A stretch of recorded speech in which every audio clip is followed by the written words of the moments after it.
दोस्तों हाल ही में यूक्रेन और रशिया का लड़ाई में तब और एक फेज आ गया जब यूक्रेन की तरफ से रशिया के एक ब्रिज को तबाह करने के बाद रशिया के द्वारा यूक्रेन के ऊपर करीबन 100 के आसपास मिसाइल दागा गया। दोस्तों रशिया के इस मिसाइल के हमले से जहां पे यूक्रेन बुरी तरीके से घिरा हुआ है तो वहीं पे यूक्रेन के ऊपर अब एक और बड़ा खतरा है रशिया की तरफ से ईरान से हासिल किया गया ड्रोन। और दोस्तों इस खतरे को न्यूट्रलाइज करने के लिए जहां पे यूक्रेन को वेस्टर्न देशों की तरफ से एयर डिफेंस सिस्टमों का सप्लाई किया जा रहा है तो वहीं पे रिपोर्ट में अब बताया जा रहा है कि यूक्रेन इंडिया के द्वारा को डेवलप किया हुआ एक एयर डिफेंस मिसाइल सिस्टम अपने बेड़े में चाहता है ताकि ये रशिया के ऐसे मिसाइलों के हमले को रोक सके और ईरानियन ड्रोनों को काउंटर कर सके। दोस्तों आज के इस वीडियो में आप लोगों को बताऊंगा कि यूक्रेन असल में भारत की तरफ से को डेवलप किया गया कौन से मिसाइल को चाहता है और किस तरीके से ये मिसाइल रशिया के मिसाइल के खिलाफ एक कारगर हथियार साबित हो सकता है। तो डिटेल में इस विषय के बारे में जानने के लिए वीडियो के आखिर तक बने रहिए और चैनल को सब्सक्राइब और वीडियो को लाइक जरूर कीजिए। तो दोस्तों हाल ही में यूक्रेन की तरफ से ये एडमिट किया गया कि सोवियत एरा के जो बक और S-300 मिसाइल यूक्रेन के पास है वो रशिया के मिसाइलों के हमले को झेल नहीं पा रहा है। मतलब रशिया की तरफ से जो मिसाइल को यूक्रेन के ऊपर दागा गया है इन मिसाइलों को रोकने का क्षमता यूक्रेन के करंट मिसाइल डिफेंस सिस्टम और सरफेस टू एयर मिसाइलों के पास नहीं है। दोस्तों यहाँ पे आप लोगों को ये भी जान रखना चाहिए कि हाल ही के रशिया के हमले के बाद अब बताया जा रहा है कि ब्रिटेन की तरफ से भी यूक्रेन को surface to air missile provide किया गया है, जबकि सबसे पहले जर्मनी के द्वारा IRIS-T जैसे सरफेस टू एयर मिसाइल और उसके बाद अमेरिका की तरफ से नासाम सिस्टमों का सप्लाई किया गया। पर यूक्रेन चाहता है एक ऐसा सोल्यूशन जो यूक्रेन को संपूर्ण प्रोटेक्शन दे सके और ये सोल्यूशन है इंडिया की तरफ से को डेवलप किया हुआ एक मिसाइल। बताया जा रहा है कि इंडिया और इजराइल के द्वारा जो को डेवलप मिसाइल है मतलब बराक 8 मिसाइल ये यूक्रेन चाहता है, पर इजराइल इस तरीके के मिसाइल देने के पक्ष में नहीं है। मतलब इजराइल नहीं चाहता है कि इस तरीके के मिसाइल यूक्रेन को देके अपने लिए एक नया मुसीबत बनाना, क्योंकि इजराइल को डर है कि इससे रशिया की तरफ से सीरिया के अंदर सीरिया के आर्मी और ईरान के गुटों को एक तरीके का फ्री हैंड दे दिया जाएगा जो कि इजराइल के ऊपर हमले को बढ़ा सकता है। दोस्तों सीरिया के अंदर के अगर कंडीशन को देखा जाए तो यहाँ पे 11 साल से जो सिविल वॉर चल रहा है उसमें इजराइल और रशिया एक दूसरे के विपक्ष में हैं। ऐसे में सीरिया के अंदर इजराइल का टेंशन और बढ़ सकता है अगर इजराइल के द्वारा यूक्रेन रशिया के लड़ाई में कोई प्रत्यक्ष काम किया गया तो।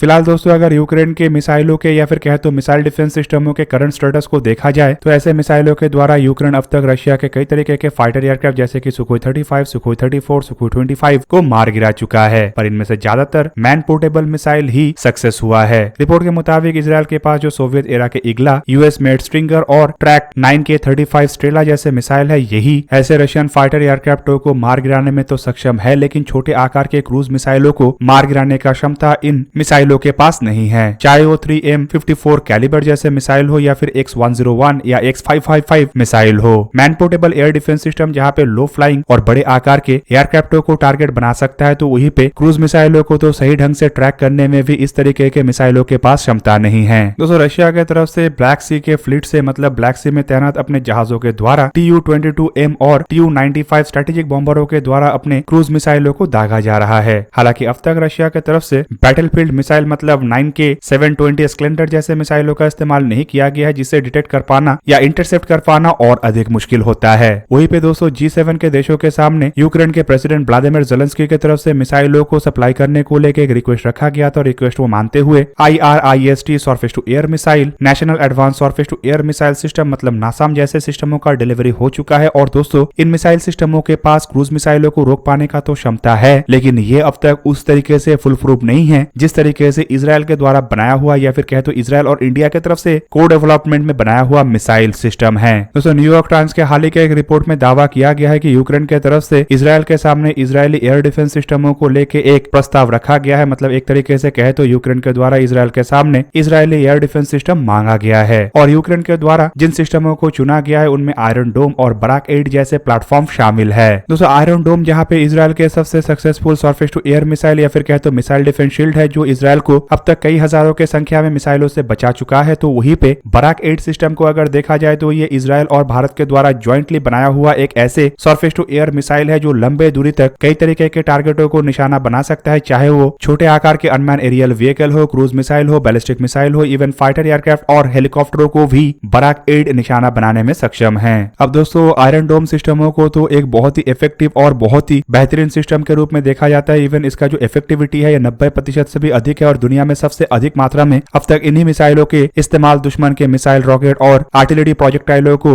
रोकने के लिए किया गया है। लेकिन दोस्तों अगर देखा जाए तो इन सिस्टमों का जो सबसे बड़ा डिमेरिट है वो है इसका रेंज। आपके जानकारी के लिए बता दूं कि जो यूक्रेन के बहुत बड़े टेरिटरी है उसके ऊपर अगर आयरन डोम सिस्टमों को डिप्लॉय करना होगा तो काफी क्लोजली डिप्लॉय करना पड़ेगा और एक बहुत ही बड़े नेटवर्क के रडार सिस्टमों का आवश्यकता होगा। तो वहीं पे दोस्तों रशिया के जो सोफिस्टिकेटेड मिसाइल है उसे कितने हद तक आयरन डोम सिस्टम रोक पाएगा ये भी एक तरीके का सवाल बना हुआ है। पर दोस्तों शॉर्ट रेंज में दागे जाने वाले रॉकेट और आर्टिलरी के साथ साथ मोर्टार के खिलाफ आयरन डोम सिस्टमों को सबसे इफेक्टिव हथियार के रूप में देखा जाता है। जबकि बराक 8 की अगर क्षमता को देखा जाए तो माना जा रहा है कि बराक 8 सिस्टम रशिया के ऐसे मिसाइलों को रोकने में समर्थ होगा। दोस्तों शॉर्ट रेंज के मिसाइलों के मामले में जहां पे अधिक मात्रा में एयर डिफेंस मिसाइल और रडारों का आवश्यकता है ताकि यूक्रेन के इतने बड़े टेरिटरी को कवर किया जा सके, तो वहीं पे बराक 8 के बेस पे भारत के लिए जो MRSAM मतलब medium range surface to air missile और LRSAM मतलब long range surface to air मिसाइलों का डेवलपमेंट किया गया है। इसका अगर डिप्लॉयमेंट होता है तो शायद ये इतना अधिक मात्रा में आवश्यक ना पड़े, मतलब इतना अधिक रडार और मिसाइलों का डिप्लॉयमेंट यूक्रेन के टेरिटरी को प्रोटेक्ट करने के लिए ना पड़े। दोस्तों बराक 8 मिसाइलों के इन वेरिएंटों को अगर देखा जाए तो पिछले साल के सितंबर महीने में इंडिया के द्वारा इन मिसाइलों को अपने बेड़े में ऑपरेशनली शामिल किया गया है और रिपोर्ट के मुताबिक ये बॉर्डर के नजदीक भी डिप्लॉय किया गया है। जबकि इंडियन नेवी में तो ऑलरेडी इसका इस्तेमाल लंबे समय से किया जा रहा है और इंडिया के फ्रंटलाइन जहाजों के अलावा इंडिया के जो एयरक्राफ्ट कैरियर है उसके ऊपर भी बराक 8 सिस्टमों का डिप्लॉयमेंट हुआ है। दोस्तों बराक 8 सिस्टम असल में राफेल एडवांस डिफेंस सिस्टम और भारत के भारत इलेक्ट्रॉनिक्स लिमिटेड के द्वारा बनाया जा रहा है और इसे भारत में प्रोड्यूस करने का जिम्मेदारी भारत इलेक्ट्रॉनिक्स लिमिटेड के पास ही है। हालांकि इसके अलावा L&T जैसे कंपनियों को भी इसमें जोड़ के रखा हुआ है जो कि कई तरीके के कंपोनेंटों का सप्लाई करता है। दोस्तों बराक 8 मिसाइलों को अगर देखा जाए तो रिपोर्ट के मुताबिक इसके जो बेस वेरिएंट है ये 70 किलोमीटर के रेंज में टारगेटों को निशाना बना सकता है और ये हवा में cruise missile, unmanned aerial vehicle, helicopter, fighter aircraft के जैसे निशानों को जहां पे ध्वस्त कर सकता है तो वहीं पे सोफिस्टिकेटेड और काफी कम रडार क्रॉस सेक्शन वाले टारगेटों को भी निशाना बनाने का क्षमता बराक 8 मिसाइलों के पास है। मिसाइलों के डेवलपमेंट को अगर देखा जाए तो भारत की तरफ से इन मिसाइलों के solid fuel rocket motor propulsion system, thrust vectoring control का जहां पे डेवलपमेंट किया गया है तो वहीं पे इजराइल के द्वारा इसके electronic Sikar, guidance system, thermal phase, critical avionics, electronics और कमांड एंड कंट्रोल सिस्टमों का डेवलपमेंट किया गया है। दोस्तों मिसाइलों का एक सबसे बड़ा फीचर है मिसाइलों के वर्टिकल लॉन्चिंग होने का क्षमता। इन मिसाइलों को वर्टिकली लॉन्च किया जा सकता है, मतलब ये 360 डिग्री में काम करने में समर्थ है और मिसाइलों को अलग अलग दिशा के लिए डिप्लॉय करने का जरूरत नहीं है। काफी कम समय में ये मिसाइल रिएक्ट करता है, मतलब ये एक तरीके का क्विक रिएक्शन मिसाइल है, मतलब तेज रफ्तार के क्रूज मिसाइलों को भी ये कम से कम समय के अंदर ध्वस्त करने में सक्षम है।